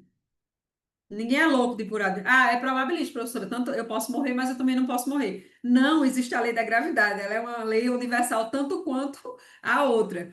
Mas, até porque a lei da gravidade diz que não sou eu que caio, é a energia a massa da Terra que me puxa. Entre eu e a massa da Terra, quem é maior? Tem mais força? A massa da Terra. Então, ela me puxa. Aí é a famosa história da maçã. Não foi a maçã que caiu, foi a força da gravidade da Terra que puxou aquela massa menor, não é? Então, ninguém é louco. A lei da gravidade existe e ela está aí. A lei da inércia, então Isaac Newton contribuiu muito. E ele viveu uma pandemia, a pandemia da peste. Quando ele era universitário, teve isolamento social, e foi nesse isolamento social que ele conseguiu pensar. Ele não tinha internet como a gente teve, né? E aí ele ficou pensando, observando o mundo, não podia interagir com ninguém. Aí teve a história da maçã. Mas também todos esses iluministas, não só esses, mas muitos outros contribuíram para consolidar esse pensamento cartesiano mecanicista, esse pensamento determinista, que me dá a sensação de controle que eu tanto busco.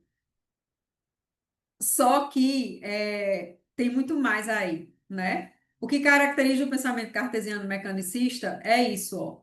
O todo é a soma das partes. Então, se eu quero saber qual foi o resultado do RH, eu somo as metas de todas as pessoas que compõem o RH. É assim, se eu quero saber o valor do todo, eu somo as partes. Um mais um é igual a dois, completamente lógico e determinista. É dual, ou uma coisa é verdadeira ou uma coisa é falsa, né? Eu tenho uma tese, uma hipótese, eu vou passar ela pelo crivo do método científico e eu vou dizer se a minha hipótese é verdadeira ou se ela é falsa. É dual, ou é verdadeiro ou é falso. Como a gente aprende isso, o que é que a gente passa a vida? Tentando provar que tem razão, não é? Porque para eu estar certo, o outro tem que estar errado. Mesmo que esse outro seja minha mãe, meu pai, a pessoa que eu mais considero. Para eu estar certa, ela tem que estar errada. Então, eu demando muita energia para provar que o outro está errado. Só que isso é uma perda de tempo. Não paute sua vida num pensamento dual. Paute sua vida num pensamento sistêmico, que é o que a gente vai ver na próxima web, certo? E aí, por ser verdadeiro, por ser dual, é simplista e objetivo. A percepção é que uma coisa está certa ou errada, verdadeiro ou falso. Ah, professora, então eu tenho que eliminar a dualidade da minha vida. Não, eu preciso dela. Só que ela sozinha não dá conta. E ele disse que a verdade precisa, ele diz que esse pensamento que a verdade precisa ser cientificamente comprovada. Ou seja, eu crio uma hipótese, comprovo que ela é verdadeira e ela só vira ciência se Thaisa for fazer o mesmo experimento que eu, passar pelo método científico e ter o mesmo resultado. Aí vira ciência. Então, eu vou trazer para vocês aqui uma escala de emoções que foi cientificamente comprovada. Foi feito, passou pelo crivo do método científico. Então, eu não vou falar coisas que eu acredito porque eu acho bonito. Eu vou falar sobre ciência. E aí você vai decidir o que fazer com isso, não é? O problema do pensamento cartesiano mecanicista é esse, ó. Quem está certo, já que é dual, aqui nessa foto, quem está certo? Ai, meu Deus, eu quero ver o chat. Eu quero muito ver o chat. Mas eu vou lá para baixo, depois eu subo, certo? Que vocês podem responder. Quem está certo, né? Quem está dizendo que é 6 ou quem está dizendo que é 9? O que é que vocês me dizem? Porque é dual. Para um tá certo, o outro tem que estar errado. Como é que aí o que é que eu faço? Eu passo a minha vida esgotando minhas forças para provar que ele está errado. Só que vocês têm razão. Mariana, Juliana, Arilane, Gabriela, depende do ponto de vista. Todo ponto de vista é a vista de um ponto. Rafael, você estuda. Ai, meu Deus, eu esqueci, depois eu pergunto. O mapa não é território, não é mesmo? Os dois estão corretos, pois depende do ponto de vista de cada um. Então, depende do lugar do outro. Não perca seu tempo querendo provar que a outra pessoa está errada. Não perca seu tempo querendo provar que você está certo. Todo mundo está certo. Existe uma história que um rabino, que era conselheiro da sua comunidade, ele recebeu dois vizinhos que brigaram. E aí o primeiro vizinho chegou e contou lá a história dele. Aí ele fez, você está certo. Aí ele saiu feliz da vida porque o rabino disse que ele estava certo. Aí o outro vizinho chegou e contou o lado da história dele. Aí ele fez, você está certo. Aí o vizinho saiu feliz da vida porque o rabino disse que ele estava certo. Aí a esposa dele entrou e disse assim, que loucura sua, isso aí é falsidade, é hipocrisia. Como é que você disse que os dois estão certos? Você tem que tomar um lado, tomar um partido. Aí ele fez, você também está certo. Então, ele não queria tomar partido, porque estava todo mundo certo. Então, se eu vivo num pensamento dual, eu vou perder meu tempo, porque depende do ponto de vista. Se esse vier para cá, ele vai dizer que é 9. Isso é empatia. Se coloque no lugar do outro, que você vai concordar com o outro, né? Aqui, ó, quem tá certo? Quem tá dizendo que é 4 ou quem tá dizendo que é 3? Olhe para quem tá dizendo que é 3 a ponta. Olhe para quem tá dizendo que é 4 a ponta. Depende do ponto de vista.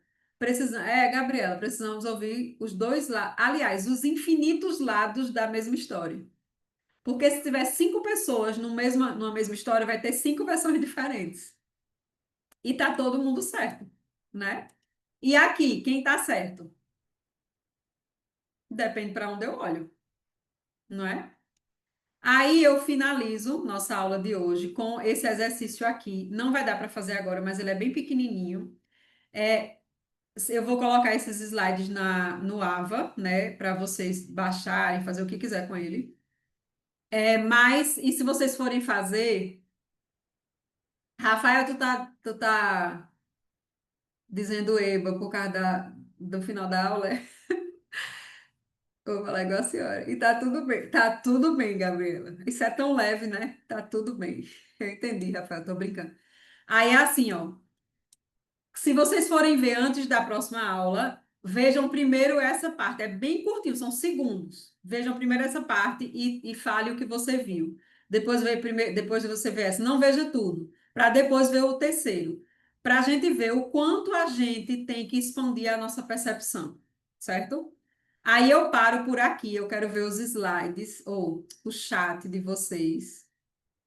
Ah, ixi, eu não consigo não, me cai compartilhar. Ah, pode, eu vou permitir isso aí, eu acho que eu consigo. Então, assim, ó, eu vou ler Eu passei meia hora, eu acho que não vão reclamar comigo, não, mas tudo bem. Cadê tu? Cadê tu, criatura? Ah, tá aqui, Thaís e Janaísa, eu gosto de olhar para as pessoas. Então, a gente finaliza, esse é o contexto. Veja que eu fiz bem amplo, bem geral, né? Eu posso colocar isso tanto na gestão de RH, na administração de uma empresa, nas minhas relações com a minha família, em qualquer coisa. Eu tenho que parar e pensar assim: caramba, se eu passar a minha vida querendo provar que Janael está errado, que perda de tempo. Porque ele nunca vai concordar comigo, né? Eu tenho só que celebrar o que ele acha diferente de mim e expandir minha consciência com o que ele acha. Não é só discussão sobre religião, política e futebol que não tem futuro. É qualquer discussão onde uma parte quer provar que está certa mais do que a outra. Não percam o seu tempo. Eu vou falar minha, já estou esquecendo do nome. Neurolinguística, Rafael. Você estuda neurolinguística, né? Eu vou falar como Mário de Andrade. Olhe para o seu jardim, pare de olhar para o jardim do outro, né? Toda vez que o meu marido, minha filha chega falando de outra pessoa, eu disse, olha para o teu jardim. Oi, Nancy. Nancy ou Nancy? Seja bem, muito bom lhe conhecer, viu? É, quando eles vêm falar que tá me falando muito, não, porque fulana fez isso, Aí eu digo, olha para o teu jardim, não perde teu tempo não, que perde de tempo, chega e fica densa a conversa. Então, assim, eu não tenho muita paciência. Se Janaílson vier falar comigo sobre Thaisa, não vai render muito a conversa. Porque a primeira coisa que, se eu tiver abertura, eu vou dizer assim: vamos esperar ela chegar. Ou então, no lugar dela, tu não faria a mesma coisa, não? Eu escolhi ser assim. Não quer dizer que eu não fofoco, não falo da vida dos outros. Falo, mas me deixa tão mal que eu aprendo. Aí eu caio na mesma. Não quer dizer, ninguém é perfeito, a gente está sempre aprendendo. Mas eu quero condicionar o meu corpo para me sentir mal. Então eu me sinto angustiada, eu fico com dor de cabeça, fico com bolo na garganta. Aí quando eu vou ver, por que eu tô assim? Ah, porque eu fui falar de uma pessoa que não tá, falei mal dela. Não vale a pena. É melhor você focar na sua vida, não é? Aí deixa eu ver o que vocês estão dizendo aqui. Próxima aula dia 1. Obrigada, Suiane, que eu não decoro, não. Tem tanta aula que eu vou ministrar que eu marquei as coisas. É dia 1 mesmo? É dia 30, não? É dia 30. Sei não. Vou mais por tu, por você, porque eu não tô aqui não, com minha agenda. Aula, top das galáxias. Obrigada. Parabéns. E o quê? É obrigado por essa aula. Mona Lisa, eu vou ver. Ah, vou mandar para a diretora de lá. É dia 30. Passei por um transtorno no trabalho, por só um lado ser ouvido, fui demitida e farei isso, vocês estão certos. Veja, a vida vai ensinar para quem me demitiu por escutar só um lado. Deixa para lá, deixa com eles o que é deles. Eles perderam a melhor funcionária. É isso é isso, é aquela história do copo meio cheio. Tem um copo pela metade, eu vejo ele meio cheio ou meio vazio. Escolha ver ele meio cheio. Escolha o lado mais otimista, né? Porque escolha sempre assim, sempre assim. Então, é isso que eu quero deixar para vocês. O pensamento sistêmico é algo muito importante. Se a gente falar só sobre isso nas nossas 4 webs, já está muito atual com o e-book. Leiam o e-book, porque a prova está bem pautada pelo e-book. A prova é algo que a gente precisa passar, porque o MEC exige, né? Mas também eu vou trazer muitas dicas aqui de vocês, para vocês se darem muito bem na prova. Estou no segundo semestre. Alguém tem algum grupo de. Ó, Gabriel tá perguntando se tem grupo de WhatsApp. Dicas de livro. O primeiro livro que eu recomendo é O Poder do Agora, de Eckhart Tolle. O Poder do Agora. Se a gente reaprende, relembra a ficar no agora, tá tudo bem. Tudo flui. Por quê? Porque a gente já sabia disso um dia. Observe uma criança, quando ela está assistindo um desenho, ela está focada no desenho. Ela nem está pensando no que ela comeu ontem e nem no que vai fazer na escola mais tarde. Ela está focada no desenho. Quando ela está brincando, ela está brincando. Ela não está pensando no passado nem no futuro, ela está no presente. A gente sabia disso, só que a gente desaprendeu. Aí a gente sofre, né? Será que somos hipócritas por às vezes julgar quem fofoca, sendo que também fazemos isso? Por isso que eu não julgo quem fofoca, eu digo que também eu fofoco, mas me faz mal. Já está me fazendo mal.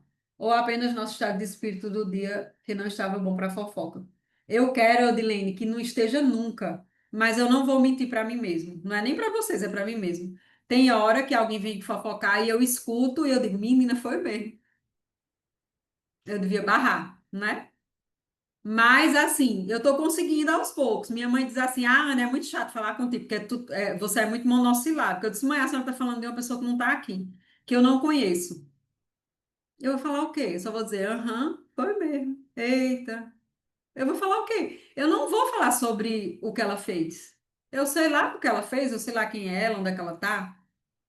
Olha, Gabriel, a Alessandra tá dizendo que tem, e ela colocou o link aí do chat no, ou do grupo no chat. Então é isso. Deixa eu parar de gravar para não ficar grande a gravação para quem vai assistir